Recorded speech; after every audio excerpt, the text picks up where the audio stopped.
Bonjour à tous, alors aujourd'hui nous voici donc pour un concours destiné au terminal spécialité maths. C'est le concours de l'ESA, École de santé des armées. On est sur les questions de 17 à 20. Je rappelle, pas de calculatrice. Une seule des 4 affirmations, ici vous avez à chaque fois 4 affirmations, une seule est exacte. D'accord. Et ici on est dans le thème des probabilités avec une question 17. Vous voyez que j'ai mise en dernier parce que ça n'est plus au programme maintenant. Donc c'est sur ce qu'on appelle les lois exponentielles de paramètres lambda. Donc je corrigerai quand même, mais on fera ça à la fin parce que évidemment ça ne concerne pas ceux qui passent le concours donc avec le nouveau programme. Donc on a de la loi binomiale et ici quelque chose de très classique à l'ESA, les tests, donc tests diagnostiques avec des notions que vous avez dû travailler si vous préparez ce concours qui s'appelle donc la sensibilité d'un test et la spécificité avec ce qu'on appelle donc les valeurs prédictives positives, les VPP. Donc ici, une question qui a l'air comme ça compliquée quand on lit, mais vous allez voir que c'est pas si compliqué que cela. Donc on est parti avec la question 18, donc, et donc 5 tubes à essai avec 5 personnes testées. Alors, je vous ai annoncé de la loi binomiale, mais ici, ça n'en est pas. Pourquoi? Parce qu'on tire au hasard successivement et sans remise 3 tubes parmi 5. Et donc, effectivement, on va avoir une influence de ce qu'on a tiré sur les tirages suivants. Regardez, si on fait un arbre, on a donc 5 tubes à chaque fois, on se demande si on a le virus ou pas. On a 2 qui ont le virus, 3 qui ne l'ont pas. Donc au premier essai, au premier choix, on a évidemment donc 3 tubes sur 5 qui ne contiennent pas et 2 sur 5 qui contiennent. Mais maintenant, je n'ai pas remis le premier tube. Je vais en reprendre un deuxième. Donc si je suis ici, voilà, dans V bar, à ce moment-là, je n'ai plus 3 tubes qui ne contiennent pas le virus, puisque j'en ai déjà pris un. Donc ici, j'en ai plus que 2, mais sur 4, puisque j'ai déjà pris un tube, vous voyez. J'ai déjà pris un tube à essai, donc après j'ai 2 sur 4, et là j'ai 2 qui contiennent le virus sur les 4. Et après on continue. Si je n'ai pas pris le virus dans les 2 premiers coups, eh bien au troisième coup, qu'est-ce qui s'est passé? J'ai enlevé 2 tubes qui ne contiennent pas le virus, donc j'en ai plus qu'un qui ne le contient pas, maintenant sur 3, et 2 qui contiennent sur les 3, vous voyez. Et donc on n'est pas du tout dans une loi binomiale parce que ce n'est pas indépendant. Si je passe par le chemin V ici, eh bien vous voyez, ça veut dire que dans mes 5 tubes, j'aurais pris un tube qui contient le virus. Donc au coup suivant, puisque je n'ai pas remis, je n'aurai plus qu'un tube qui contient le virus sur 4 et 3 qui ne le contiennent pas sur 4. Vous voyez que les branches ici ne sont pas du tout pareilles. Donc on n'est pas du tout dans une situation d'indépendance parce qu'on a choisi de procéder sans remise. Sans remise, vraiment, ça exclut la possibilité de rentrer dans un schéma de Bernoulli, donc dans une loi binomiale. Donc ici, on va juste faire une multiplication. Principe multiplicatif des arbres. Moi, je veux 3 tubes sans virus. Donc, je vais faire V bar, V bar, V bar. Donc, ça sera 3 cinquièmes multiplié par 2 quarts multiplié par 1 tiers. Et donc ici, on va simplifier par 3. Il me restera 2 en haut sur 20. J'aurais pu simplifier par 2. Effectivement, ça me fait 1 sur 10. Et vous voyez que c'est la proposition A. Alors l'erreur, ça serait de penser qu'on est dans une loi binomiale avec indépendance. Si on ferait 3 cinquièmes fois 3 cinquièmes fois 3 cinquièmes, on aurait envie de répondre 3 cinquièmes au cube. Ça n'est pas du tout le cas, vous voyez. Et donc ici, on peut faire tout simplement un petit arbre. Juste d'ailleurs le chemin qui nous intéresse, V bar, V bar, V bar, avec 3 cinquièmes, 2 quarts, 1 tiers. Vous voyez, question piège, on va dire. Question 19. Alors pour ceux qui s'étaient trompés à 18, en lisant cette question, je pense qu'ils se sont ravisés. Parce que là, maintenant, c'est exactement le même texte. On a 5 tubes, 5 personnes testées, 2 contiennent le virus, 3 ne le contiennent pas. On tire au hasard un tube, on le teste. Donc c'est toujours successif, mais par contre, ici, on est sur un tirage avec remise. Donc ça va changer. Et par contre, on procède à 4 tirages. Donc on change un petit peu. Mais là, effectivement, puisque vous procédez avec remise, on est dans une situation donc ici d'indépendance, et donc on est dans un schéma de Bernoulli. Donc ici, si on compte x, le nombre de tubes sans virus, eh bien, x suit une loi binomiale. Suit donc la loi binomiale. Alors, de paramètres n, donc on procède à 4 tirages.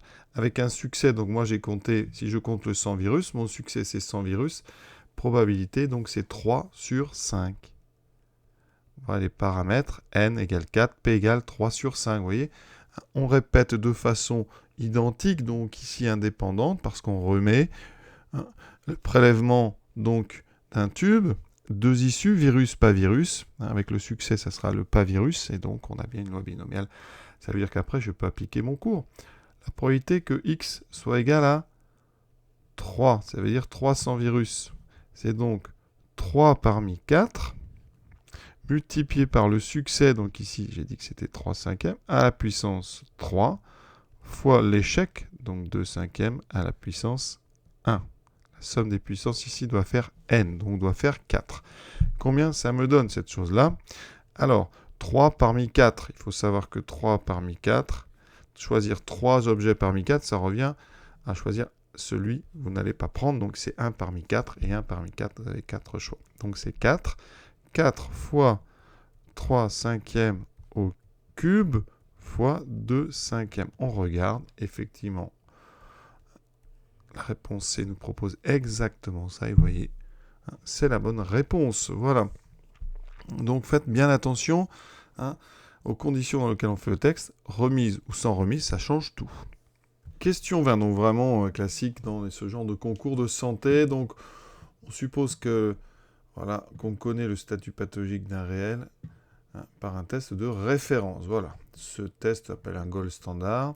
Il permet de déterminer la prévalence d'une maladie, c'est-à-dire la probabilité que quelqu'un soit malade dans la population. Donc ça, c'est pareil, c'est des termes, si vous passez ce genre de concours, il faut vraiment faire les sujets des années d'avant. Je mettrai les liens, en tout cas, pour ces sujets-là, parce que c'est vraiment important de s'y préparer. On utilise donc un test. Alors, les tests, ils ont plusieurs choses qui les caractérisent, ce qu'on appelle la sensibilité. Alors, on va noter la sensibilité, donc c'est SE. C'est une probabilité, d'accord ? C'est la probabilité qu'un individu soit testé négatif, donc c'est probabilité donc que quelqu'un, on va dire, soit négatif, donc je vais mettre un N, sachant qu'il est malade, donc P de N, sachant qu'il est malade. D'accord ? Ensuite, on vous dit la spécificité, donc c'est des mots, au début on se mélange toujours un petit peu, mais la spécificité, c'est donc la probabilité qu'on soit donc testé négatif, d'accord, sachant qu'on est non malade, donc négatif, sachant qu'on n'est pas malade. 20e question classique dans ces concours de santé, les fameux tests ici avec la sensibilité, SE et la spécificité. Voilà. Et on va étudier donc, on appelle la valeur prédictive positive. C'est une formule qu'après on connaît par cœur quand on est dans ce genre de domaine. Voilà. Donc on est ici sur un test qui permet de savoir si un individu donc, est atteint ou pas.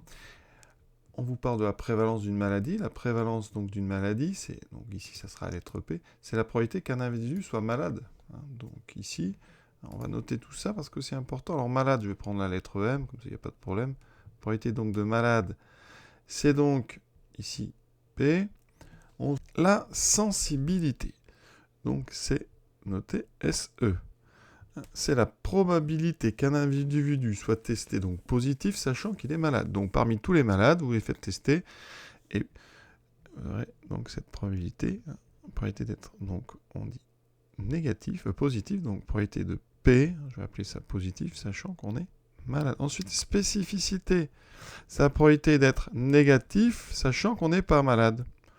Je vais mettre malade avec ici une barre, d'accord ? Les lettres, ici, positif, négatif, M bar, je pense que c'est assez clair. Et on vous parle de la VPP, et c'est elle qu'on va essayer de déterminer. Valeur prédictive positive, c'est donc probabilité qu'un sujet soit réellement malade, sachant qu'il est positif. Donc c'est donc P de malade, sachant qu'il est P. Vous voyez, on inverse ici les deux événements qu'on a dans la sensibilité. Voilà. Et on vous demande de trouver la formule par rapport à toutes les données. Donc ça a l'air compliqué, mais on va poser les choses. On va faire un petit arbre. D'accord, l'arbre. Alors, ici, on a donc malade, non malade. Donc ici, prévalence, 1 moins P. Ensuite, une fois qu'on est là-haut, donc positif, négatif. Positif, négatif. Vous allez voir, ça va fixer les choses. La sensibilité, c'est probabilité d'être positif sachant qu'on est malade, vous la trouverez ici. Donc ici, on a 1 moins sensibilité. L'autre, la spécificité, c'est donc négatif sachant qu'on n'est pas malade, vous la trouvez ici. Voilà, et donc ici, 1 moins SP. Et nous, on veut donc la probabilité de M sachant P. On n'a pas dans cet arbre-là. Donc, on va utiliser le cours. P de M sachant P, c'est donc P de M inter P divisé par la probabilité de l'événement ici positif. Alors, dans notre arbre, P de M inter P, alors c'est facile, c'est le chemin qui passe par M puis par P. Donc, on fait le produit des branches qu'on rencontre, vous voyez, c'est en haut. P de M inter P, c'est donc P de M, donc P, fois P de, j'ai mis B, mais c'est P ici. Hein, P sachant M, donc c'est SE, P fois SE. D'accord? Donc là, j'ai déjà mon numérateur. P fois SE. Vous voyez déjà, c'est un des deux premiers. Divisé par la probabilité donc d'être positif. Alors ici, probabilité totale, j'ai deux chemins qui mènent à P. Donc la probabilité de l'événement P, c'est donc probabilité de l'événement du haut, donc M inter P, plus le chemin M bar puis P, donc P de M bar inter P. Alors c'est presque un exercice de probabilité à lui tout seul, hein, cette question. P de M inter P, on l'a déjà calculé, c'est donc P fois SE, plus M bar inter, donc P, qui me fera donc 1 moins P, d'accord, multiplié par 1 moins SP, d'accord.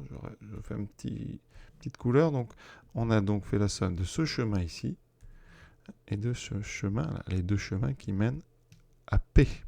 Et j'utilise donc la formule des probabilités totales. Conclusion, je mets ça en bas. J'ai donc P de SE plus 1 moins P fois 1 moins SP. Laquelle est la bonne? Donc ici, c'est la B, d'accord, parce qu'on a le bon numérateur et le bon dénominateur. Et on a terminé cette question ici 20. Donc c'est vraiment histoire d'habitude, pensez à faire l'arbre, poser les choses. Hein, mais il faut s'entraîner un petit peu avant.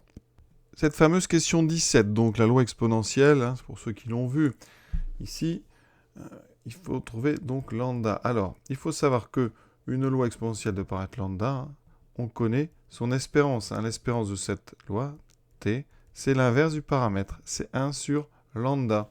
D'accord? Donc c'est un exercice qui va aller très vite, hein, si vous connaissez ce cours-là, sinon, de toute façon, si vous ne l'avez pas fait, ça n'a pas d'intérêt. Donc je m'adresse vraiment à ceux qui ont fait le chapitre.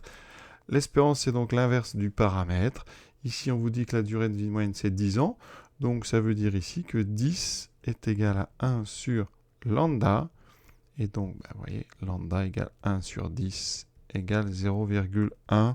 Donc, question très très rapide. C'est un point donné pour ceux qui savent cette petite formule sur donc l'espérance d'une loi exponentielle. Voilà, cet exercice est terminé. Hein, ces 4 questions. Hein, c'était d'ailleurs les 4 dernières du concours, donc juin 2020. Je vous souhaite une bonne fin de journée à tous, en espérant bien sûr avoir répondu à toutes vos questions. Voilà, à bientôt.